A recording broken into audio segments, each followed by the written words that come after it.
Ava and Carol Detective Agency. The Mystery of the Pharaoh's Diamonds.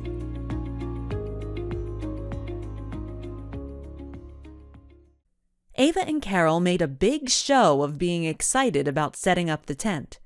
They brought out a star guide and a notebook so they could do some sketching. Ava's mom made delicious popcorn cooked in olive oil and sea salt, making the entire house smell edible. Ava put the popcorn in a freezer bag to keep it fresh and grabbed 4 juice boxes. Her parents had retired to the living room to watch You've Got Mail for the 50th time. "Good night, Mom. Good night, Dad," said Ava as she leaned over and gave each of her parents a hug. "I have my phone, so I'll text you around 3 a.m. if I get lonely." "Oh, wait," said her father as he jumped up from the sofa. He opened the closet and pulled out the largest flashlight Ava had ever seen. "This is the Thor 2000. He cradled it in his arms. "Their motto is, 'Put the hammer down on darkness.' I'm not really sure what that means, but this flashlight packs 12,000 lumens. It will literally turn night to day." "Thank you, Dad," said Ava as she looked at the huge, clunky flashlight. "Wield her with care," her father warned. He dropped the flashlight with a thunk into Ava's arms. "Okay, Dad. Thank you. I may need Carol to help me carry it back to the tent." "It's got some weight to it," Mr. Clark agreed. "Oh, look, here on the side says it may be used as a boat anchor." "Really?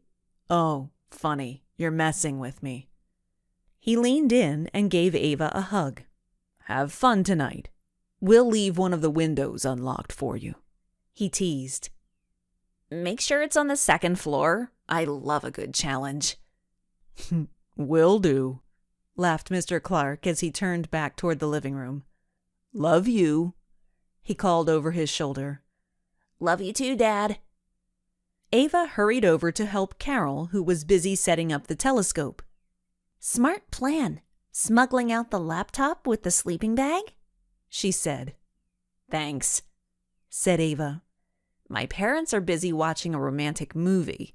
They'll most likely fall asleep right after that. What's the plan?" Carol motioned for Ava to follow her into the tent. "Can I use your laptop?" she asked. "Sure. My laptop, your laptop." "Thanks," said Carol, flipping open the lid and firing up Google. "Your dad's story about the ventilation system made me realize we could do the same thing to get into the auction house. But I need to check a few things to make sure it'll work." Carol logged into Middleville's building department system. "Let me guess, you're searching to see if a teenager can fit into a ventilation shaft?" said Ava. "Close," nodded Carol. "Really? Because I was just..." Carol turned the laptop so Ava could see the screen. "Contractors have to file their blueprints with the building department, and once they do, they become public record," she explained. "This will tell me everything I need to know about the building." "How the heck do you know that?" inquired Ava, impressed. "What does my dad do?" asked Carol as she typed in the address of Prestige Fine Arts Auction Company. "He designs houses and buildings. Your dad's an architect." "So I am logging in as my dad into the building department to find the blueprints for the auction company." "You're so smart. How does your brain even fit inside that misshapen head?" "I'll explain density and mass to you later," winked Carol. "I found the blueprint. There are 3 different entries from the roof." Carol traced her finger along the drawing of the rooftop. "One leads to what looks like a series of offices, the second to restrooms, and the third," she paused to take a closer look, "leads to a small reinforced room with a massive cement slab. And that only means one thing." "They have a tiger?" inquired Ava. "No, you nut. It means they have a safe. They put huge cement slabs down and then attach the safe to them. I betcha a gazillion dollars that's where they're hiding the diamonds. You think that they would actually keep the diamonds there? Where else would they hide them? I don't know, a super secret warehouse somewhere. Look, we're dealing with corrupt businessmen. We've already made several important connections. The truck at the scene of the crime, the man your mother is doing the story on, and the fact that he is involved in an auction. Okay, let's say they have the diamonds. Why not call the police and tell them we think the diamonds are in that safe? Do you honestly think the police are going to listen to us? Plus, they'll have to get a search warrant. There are just too many ways things could go wrong.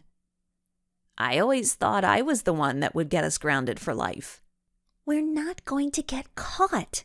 I simply need to get into the ventilation system, get into a computer, grab the information that I need, and then we're out of there. That easy, huh? Ava said, looking doubtful. I've been crawling around construction sites my entire life. I've got this. Ava was quiet for a moment. She looked at the blueprint again. You said that narrow rectangular thing is the ventilation system? Carol nodded. Mm-hmm. How big is it? Carol scanned the blueprint. 28 inches by 22 inches, and it slants on about a 45-degree angle. So, she said, standing and creating a box with her arms and hands. About this big. Keep holding that imaginary box. I want to see something, said Ava.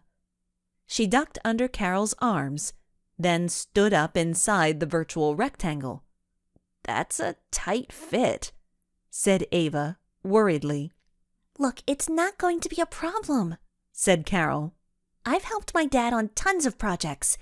Leave the ventilation exploration to me.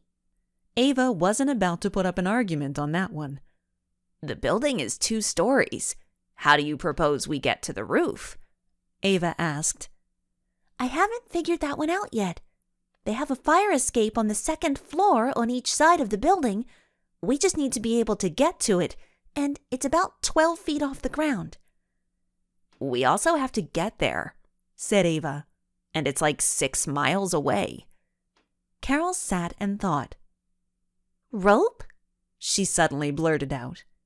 We throw it up to the fire escape and climb up it. Perfect, said Ava. I'll just run inside and get my grappling hook. Oh, wait a minute. My grandmother borrowed it. What about a ladder? Suggested Carol. Could work, but would be really suspicious looking and incredibly hard to carry on 2 bikes. Wait a second, said Carol. You're going to hate the idea, but it will work. Well then, by all means, please share, laughed Ava. My dad showed me how to make a makeshift ladder. The only drawback is you and I are going to have to ride 6 miles with a board that is 10 feet long and weighs about 30 pounds.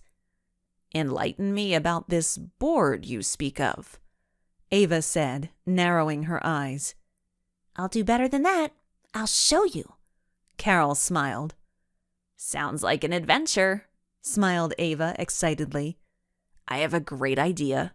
Be right back. She snuck quietly into her house, being careful not to make a sound.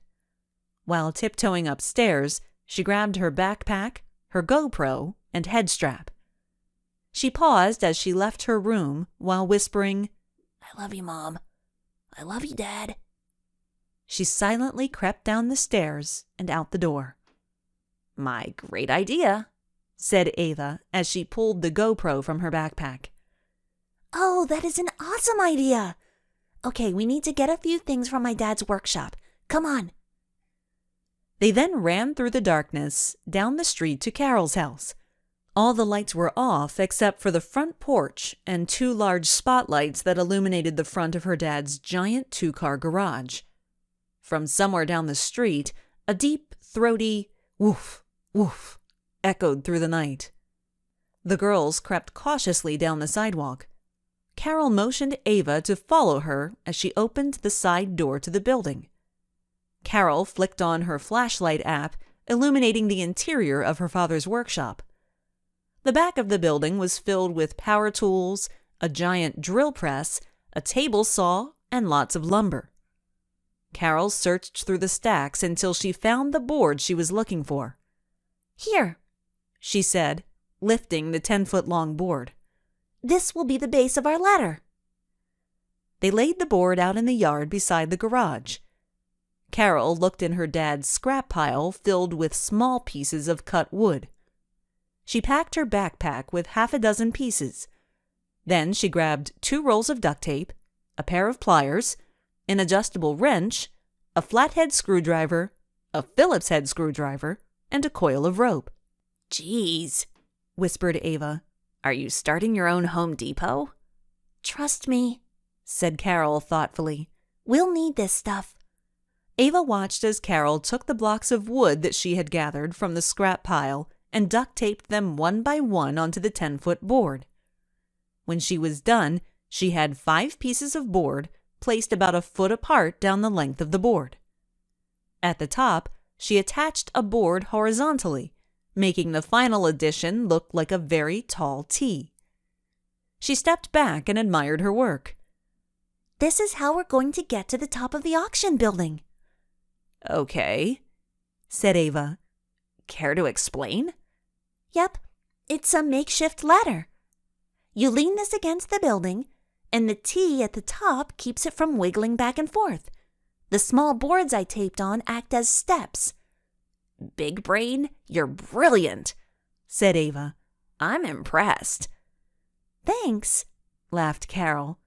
"The other tools are just in case I need them in the ventilation system." "All right," said Carol as she checked her phone. "It's 10:07 p.m., and we have an appointment with a ventilation shaft." Ava and Carol quickly checked to make sure they had everything they needed, grabbed the makeshift ladder, and silently raced back to Ava's house to grab their bikes. Operation Anaconda was officially launched.